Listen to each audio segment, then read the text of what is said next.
ভাবি আমার সাথে যেভাবে কাজ করল কলাবাগানে নিয়ে ভাই বিদেশ থাকায় সে আমাকে জানালার ফাঁকা দিয়ে লুকিয়ে লুকিয়ে দেখত। গল্পটি সম্পূর্ণ শুনলে আপনার পাইপ দিয়ে পানি চলে আসবে, তাই হাতের কাজ করার আগে হাতের কাছে টিস্যু রাখবেন।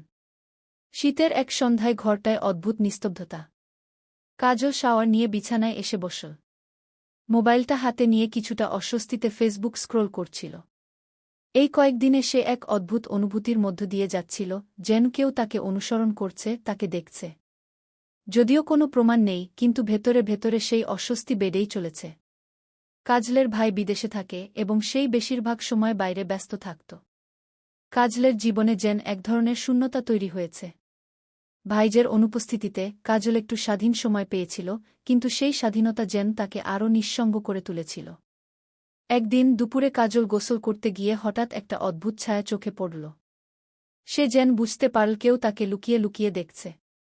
সঙ্গে সঙ্গে গোসলখানার দরজাটা ভালো করে বন্ধ করে নিল। কিন্তু সেই সন্দেহের বিষটা মাথা রয়ে গেল। গোসল শেষ করে সে মোবাইল হাতে নিয়ে নিজের ঘরে চলে আসে। অজানা কারণে আজ তার মনে খুব অস্বস্তি। মোবাইলটা নিয়ে সে আগের রেকর্ড করা কিছু ভিডিও দেখতে শুরু করল। সেই ভিডিওগুলো ছিল তার নিজস্ব, কিন্তু কোনো কারণে সেগুলো দেখতে গিয়ে তার মনে হলো যেন এই ভিডিওগুলো আরও কারও চোখে পড়েছে। কোনোভাবে এসব ভিডিও অন্য কেউ দেখতে পেয়েছে কিনা, এই চিন্তা তাকে কুডে কুডে খেতে লাগল। হঠাৎ ঘরের জানালা দিয়ে একটা শব্দ ভেসে আসে। কাজল ধীরে ধীরে জানালার দিকে তাকাল। সে কিছু দেখতে পেল না, কিন্তু মনের ভেতর সন্দেহের দোলাচল। আবার ভিডিওতে ফিরে গেল। সে নিজের কিছু ব্যক্তিগত মুহূর্ত দেখে শিউরে উঠল। এমন সময় সে একটা অদ্ভুত আওয়াজ করে ফেলে, যেন কিছু খুঁজছে। হাতে মোবাইলটা নিয়ে ভিডিও চালাচ্ছে আর তার হাত দিয়ে কিছু একটা করছিল। ঠিক সেই মুহূর্তে জানালার পাশ দিয়ে এক ছায়া যেন সরতে দেখল। কাজল বুঝতে পারল তার ভাবি জানালা দিয়ে সব দেখছে। কিন্তু কেন?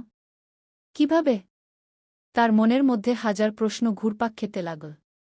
কাজল এক মুহূর্তের জন্য স্থির দাঁড়িয়ে রইল। তার হৃৎপিণ্ডের স্পন্দন যেন কানে শুনতে পাচ্ছে। ভাবি জানালা দিয়ে সব দেখে ফেলেছে, এটা ভাবতে তার শরীরটা ঠান্ডা হয়ে আসছিল। জানালার পর্দাটা দ্রুত টেনে দিয়ে কাজল বিছানায় বসল।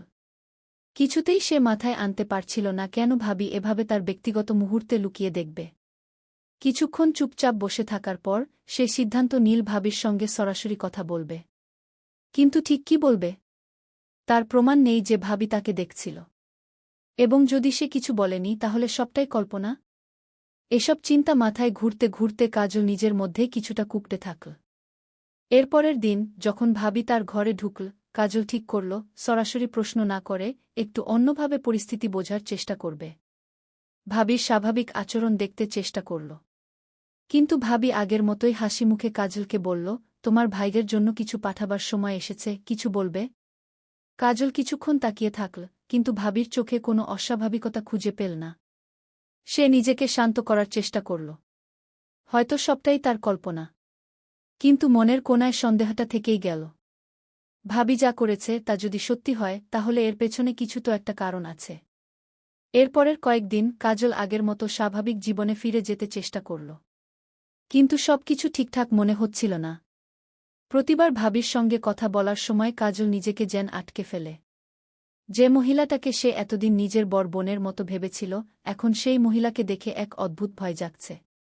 একদিন রাতে কাজল আবার নিজের ঘরে বসে মোবাইলে ভিডিওগুলো দেখতে শুরু করল। সে বোঝার চেষ্টা করছিল কোথায় কোথায় কি রেকর্ড হয়েছে। একের পর এক ভিডিও দেখে যাচ্ছে আর তার মনে এক ধরনের অস্বস্তি বাড়ছে। হঠাৎ একটা ভিডিওতে তার চোখ আটকে গেল। সেই ভিডিওতে তার নিজেকে স্পষ্টভাবে দেখা যাচ্ছে, কিন্তু পেছনের জানালায় যে ছায়াটা ছিল সেটা সে আগে খেয়াল করেনি। তার দম আটকে গেল। এটা কি সত্যি? সে কি আসলেই জানালার বাইরে থেকে দেখা গেছে? কাজল মোবাইলটা দ্রুত বন্ধ করে ফেল। তার হাত কাঁপছিল। জানালার দিকে তাকাতে ভয় লাগছিল। সে দ্রুত বিছানার পাশে রাখা বইটা তুলে নিল, যেন নিজেকে অন্য কোনো কাজে ব্যস্ত রাখতে পারে। কিন্তু মনের মধ্যে কাটা বিঁধে রইল, সে কি আসলে কিছু দেখে ফেলেছে? কাজল সেই রাতটা খুব একটা ভালোভাবে ঘুমাতে পারেনি। বারবার জানালার দিকে তাকাতে গিয়েও চোখ সরিয়ে নিচ্ছিল। সে নিজেকে শান্ত করার চেষ্টা করছিল, কিন্তু সেই ছায়া যেন তাকে পিছু ছাড়ছিল না। সকালে ঘুম থেকে উঠে সে দ্রুত বাইরে বেরিয়ে পড়ল। বাড়িতে থাকতে তার খুব অস্বস্তি হচ্ছিল, যেন প্রতিটি কোণে কেউ তাকে অনুসরণ করছে। দুপুরে বাড়িতে ফিরলে কাজলের ভাবির স্বাভাবিক আচরণ তাকে আবারও দ্বিধায় ফেল। ভাবি হাসি মুখে তাকে খাবার দিলেন, আগের মতোই গৃহস্থালির কাজে ব্যস্ত হয়ে পড়লেন। সবকিছু যেন স্বাভাবিক, কিন্তু কাজলের মন তো আর স্বাভাবিক নেই। সে ভাবে, কেন ভাবি এমন করবে? কেন জানালা দিয়ে লুকিয়ে দেখবে? কিছুতেই সে এই প্রশ্নের উত্তর পাচ্ছিল না। দিনগুলো এভাবেই কেটে যাচ্ছিল। তবে কাজল সিদ্ধান্ত নিয়েছিল, আর কোনো সন্দেহ বা দ্বিধায় থাকবে না। একটা দিনের ঘটনাই সব পরিষ্কার করে দেবে। সে নিজের হাতে সত্যটা খুঁজে বের করবে। রাতে আবার নিজের ঘরে বসে কাজল কিছুটা দ্বিধাগ্রস্ত অবস্থায় মোবাইল বের করল। সে জানালার সামনে একটি ছোট্ট ক্যামেরা সেট করল, যা সেদিনের মতো ঘটনার প্রমাণ রাখতে পারবে। জানালা দিয়ে কারো ছায়া দেখা গেলে এবার আর সেটা এড়িয়ে যাওয়া সম্ভব হবে না। কয়েক ঘণ্টা পর হঠাৎ ঘরের ভেতর আবার সেই কাঁপন আসল। কাজল বুঝতে পারল, এবার কিছু হতে যাচ্ছে। সে মৃদু নিঃশ্বাস নিয়ে অপেক্ষা করতে থাকল। কিছুক্ষণ পর জানালার কাছে মৃদু শব্দ হল, যেন কেউ ধীরে ধীরে এগিয়ে আসছে। কাজল কাঁপা কাঁপা হাতে ক্যামেরার দিকে তাকাল। সে দেখল জানালার ফাঁক দিয়ে একটা ছায়ামূর্তি স্পষ্ট দেখা যাচ্ছে। সে আর দেরি না করে দ্রুত ক্যামেরার রেকর্ডিং বন্ধ করল। তার মনের ভেতর ভয়, রাগ আর উত্তেজনা একসঙ্গে মিশে গেল। পরদিন সকালে কাজল কোনোমতে রাতটা পার করে উঠে গেল। সে ক্যামেরার ফুটেজ চেক করতে বসল। ফুটেজ দেখে তার চোখ বড় বড় হয়ে গেল। সত্যিই তার জানালার বাইরে কেউ দাঁড়িয়েছিল। সেই ছায়া কোনো সাধারণ মানুষের নয়, সে বুঝতে পারল এটা তার ভাবি। কাজল দ্রুত ভাইজের ফোন নম্বর বের করে ফোন দিল। ভাইয়ের সঙ্গে কথা বলার সময় সে বুঝতে পারল, তার ভাবি এভাবে কেন আচরণ করছে, তা নিয়ে কিছুটা বিভ্রান্তি রয়েছে। সে কিছু বলার জন্য মুখ খুলতেই ভাইয়ের কণ্ঠে একটা বিষণ্ণতা ধরা পড়ল। ভাই বলল, তোমার ভাবি আসলে মানসিকভাবে অনেক সমস্যার মধ্যে দিয়ে যাচ্ছে, কিন্তু আমি কিছুই করতে পারছি না। কাজল স্থির হয়ে গেল। এই কথাটা তার জন্য ছিল একটা বড় ধাক্কা। সে এতদিন ধরে ভাবির উপর সন্দেহ করছিল, কিন্তু বাস্তবতা যে এত ভয়ঙ্কর হতে পারে তা কল্পনাও করেনি। কাজল ভাইয়ের কথা শুনে স্থবির হয়ে গেল। তার মাথায় যেন ঝড় বয়ে গেল। এতদিন যাকে সে সন্দেহের চোখে দেখছিল, সেই ভাবি মানসিকভাবে ভেঙে পড়েছেন। কিন্তু কেন? কাজল কিছুতেই বুঝতে পারছিল না। তার মন মিশ্র অনুভূতিতে ভরে গেল, অপরাধবোধ, সহানুভূতি এবং অব্যক্ত প্রশ্নের ভারে সে দিশেহারা হয়ে পড়ল। কাজল আর কথা বাড়াল না, ফোন রেখে বিছানায় ধপ করে বসে পড়ল। সে ভাবতে লাগল, ভাবির এই অবস্থার জন্য আসলে কি দায়ী? এবং সে নিজে কিভাবে এতদিন এভাবে সন্দেহ করতে পারল? ভাবির প্রতি তার মনের টানাপোড়েন আরও গভীর হয়ে গেল। এতদিনের বিশ্বাস আর সন্দেহ যেন একসঙ্গে মিলেমিশে কাজলের ভেতর অদ্ভুত এক অনুভূতি জাগিয়ে তুল। কয়েকদিন পার হয়ে গেল। কাজল সিদ্ধান্ত নীল ভাবির সঙ্গে সরাসরি কথা বলবে। সে সব পরিষ্কার করে বুঝতে চায় কেন এই ঘটনা ঘটছে। এক সন্ধ্যায় কাজল যখন বসার ঘরে ছিল, তখন ভাবি এসে তার পাশে বসলেন। ভাবি আগের মতোই স্বাভাবিক দেখাচ্ছিলেন, কিন্তু কাজল এবার আর নিজেকে আটকে রাখল না। ভাবি, আপনার সঙ্গে আমার কিছু কথা আছে, কাজল বলল। ভাবি একটু থমকে গেলেন। তার চোখে একটা ভয়ানক অনুভূতি ধরা পড়ল, কিন্তু সেটা মুহূর্তের মধ্যেই মিলিয়ে গেল। তিনি শান্ত স্বরে জিজ্ঞেস করলেন, কি হয়েছে কাজল? কাজল সরাসরি কথা বলার চেষ্টা করল। আমি গত কয়েকদিন ধরে দেখছি। মানে আমি বুঝতে পারছি আপনি আমার কিছু ব্যক্তিগত মুহূর্তে উপস্থিত ছিলেন। জানালার বাইরে থেকে গি। ভাবি চুপচাপ তাকিয়ে রইলেন। তার মুখে কোনো প্রতিক্রিয়া ছিল না। কাজল একটু থেমে বলল, আমি জানি আপনি কিছু সমস্যার মধ্যে দিয়ে যাচ্ছেন। আমি আপনার পাশে থাকতে চাই, কিন্তু আমি বুঝতে পারছি না কেন এটা ঘটছে। গি। ভাবি হঠাৎ হেসে উঠলেন, কিন্তু সেই হাসিতে ছিল তীব্র কষ্টের ছাপ। তুমি বুঝবে না কাজল, তিনি শান্ত গলায় বললেন। আমি অনেক দিন ধরে একা। তোমার ভাই আমার পাশে নেই, তার জন্য অনেক কষ্ট করেছি। তোমার ভাইয়ের কাজের চাপে আমি ক্রমশ একা হয়ে যাচ্ছিলাম। তোমার জীবন, তোমার স্বাধীনতা, সেগুলো দেখে হয়তো আমার মনের ভেতর একটা অস্থিরতা তৈরি হয়েছে। আমি নিজেই বুঝতে পারছিলাম না যে আমি এমন কাজ করছি। কাজল স্তব্ধ হয়ে গেল। সে ভাবি থেকে এমন উত্তর আশা করেনি। তার মনের মধ্যে অপরাধবোধ বেড়ে গেল। এতদিন সে ভাবির এই নিঃসঙ্গতার কথা একবারও ভাবেনি। কাজলের চোখে জল চলে এল, কিন্তু সে নিজেকে সামলে নিল। ভাবি ধীরে ধীরে উঠে দাঁড়ালেন। আমি তোমার জীবনকে এভাবে বিঘ্নিত করতে চাইনি, কাজল। আমি নিজেই নিজের সঙ্গে যুদ্ধ করছি, আর এই যুদ্ধটা আমাকে কেমন করে যেন অন্যরকম করে দিয়েছে গু। কাজল আর কিছু বলতে পারল না। সে বুঝতে পারল ভাবি তার মনের ভেতর এক বিশাল লড়াইয়ের মধ্যে দিয়ে যাচ্ছেন। কাজল তার ভাইকে আবার ফোন করতে চাইল, কিন্তু হঠাৎ ভাবি তার হাত ধরে বললেন, আমি তোমার ভাইয়ের কাছে যাব, তার সঙ্গে এ নিয়ে কথা বলব। তুমি আমাকে ক্ষমা করো, কাজল। কাজল চুপ করে রইল, শুধু তার মাথায় একটি চিন্তা ঘুরছিল, একটি মানুষ কতটা নিঃসঙ্গ হলে এমন পরিস্থিতিতে পড়ে যেতে পারে। সে ভাবিকে মুচকি হাসি দিয়ে বলল, ভাবি, আপনি একা নন। আমরা আছি আপনার পাশে। আপনি ভাইয়ের সঙ্গে কথা বলুন, সব ঠিক হয়ে যাবে গু। ভাবির কাছ থেকে সেই কথাগুলো শোনার পর কাজল নিজেকে কিছুটা শান্ত করতে পেরেছিল। ভাবি তার ভাইয়ের সঙ্গে কথা বলার সিদ্ধান্ত নিয়েছেন, এটা যেন এক ধরনের স্বস্তি নিয়ে এলো। কিন্তু তার মনের ভেতর কোথাও যেন কিছু একটা অসম্পূর্ণ থেকে গেল। সবকিছু কি এতটাই সহজভাবে মিটে যাবে? কয়েকদিন কেটে গেছে। কাজল লক্ষ্য করছিল ভাবির সঙ্গে তেমন কথা বলার সুযোগ হচ্ছিল না। ভাবি আগের মতোই স্বাভাবিক আচরণ করলেও যেন কোথায় একটা দূরত্ব তৈরি হয়েছে। একদিন কাজল বাসায় ফিরতে গিয়ে লক্ষ্য করল ভাবির ঘর থেকে কিছু মৃদু কথোপকথনের শব্দ ভেসে আসছে। সে একটু অবাক হয়ে ধীরে ধীরে ঘরের দিকে এগোল। কান পাততেই কাজল বুঝতে পারল ভাবি ফোনে কারো সঙ্গে কথা বলছেন। স্বাভাবিক কথা নয়, বরং কথার ভঙ্গিতে এক ধরনের আক্রমণাত্মক রাগ মিশ্রিত। কাজল ভালো করে শুনতে পারল না ঠিক কী বলা হচ্ছে, কিন্তু সেই রাগী স্বর আর কিছুটা অস্বাভাবিক শব্দ তার মনকে আরও তাড়িত করল। মনে হচ্ছিল এই কথোপকথনে কোথাও একটা রহস্য লুকিয়ে আছে। কার সঙ্গে এমন রাগ নিয়ে ভাবি কথা বলছেন? এবং কেন? কাজল একটু দূরেই অপেক্ষা করতে লাগল। কিছুক্ষণ পর ভাবি দরজা খুলে বের হলেন। তিনি কাজলকে দেখতেই এক মুহূর্ত থেমে গেলেন।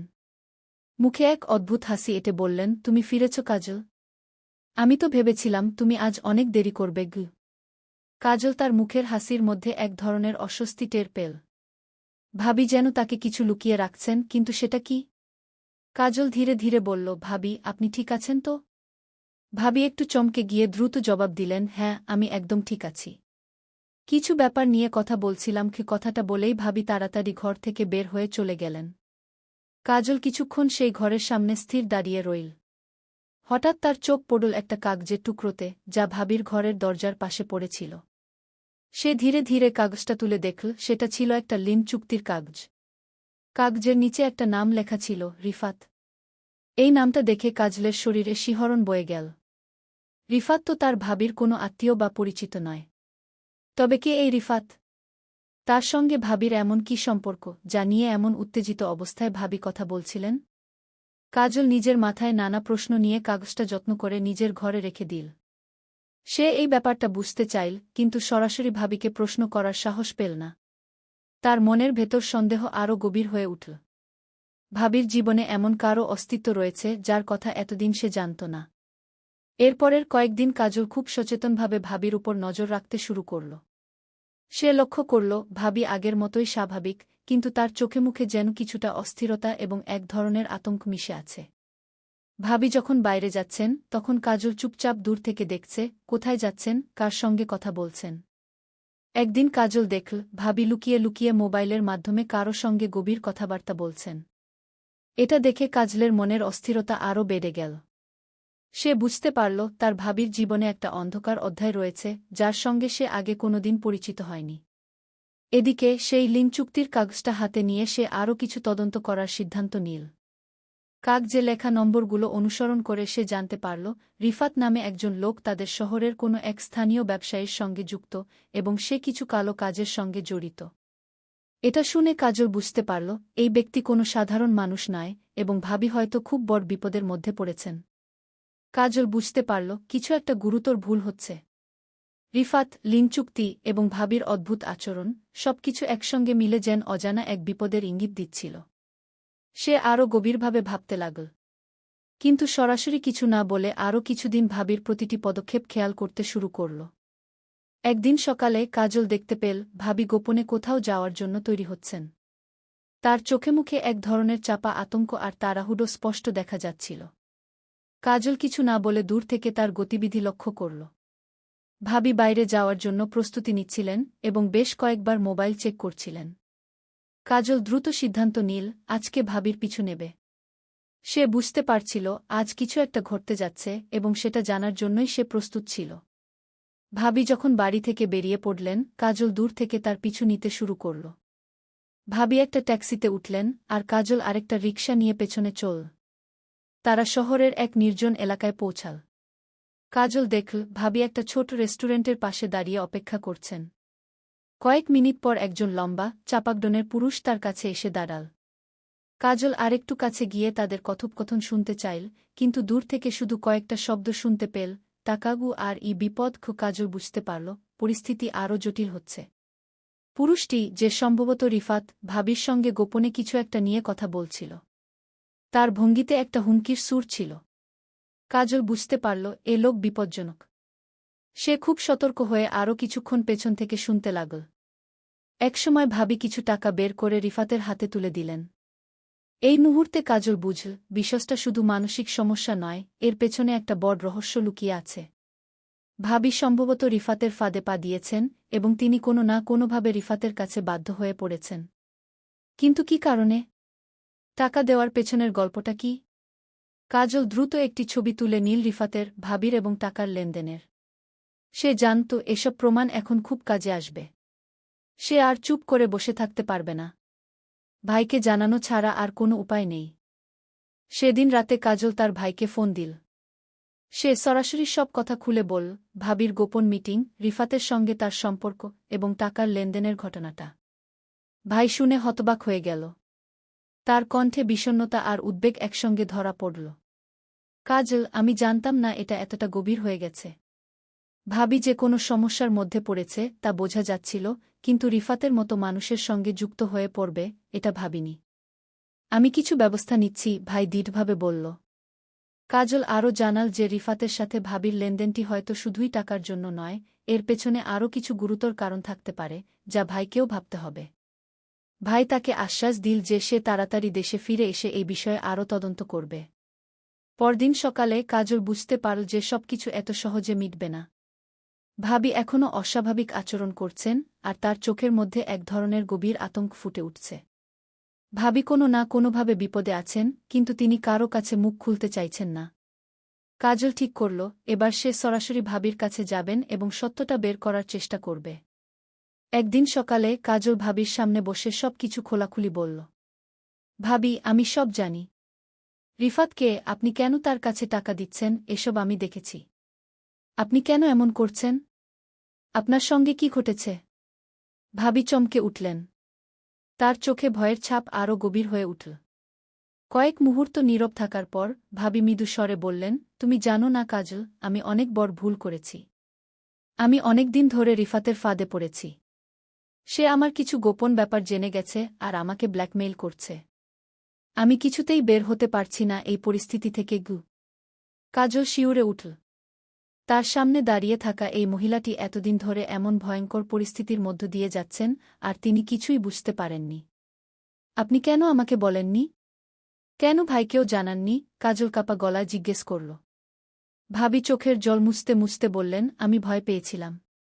রিফাত আমাকে এমন কিছু দিয়ে হুমকি দিচ্ছিল যা প্রকাশ হলে আমি তোমার ভাইয়ের সামনে মুখ দেখাতে পারব না। কাজল এবার বুঝল এই পরিস্থিতি তার চেয়ে অনেক বড়। ভাবির মানসিক চাপ, রিফাতের হুমকি এবং গোপন রহস্য, এখন সবকিছুই ভেঙে পড়ছে। গল্পের পরবর্তী পর্ব শুনতে চাইলে লাইক, কমেন্ট, সাবস্ক্রাইব করে সাথেই থাকুন।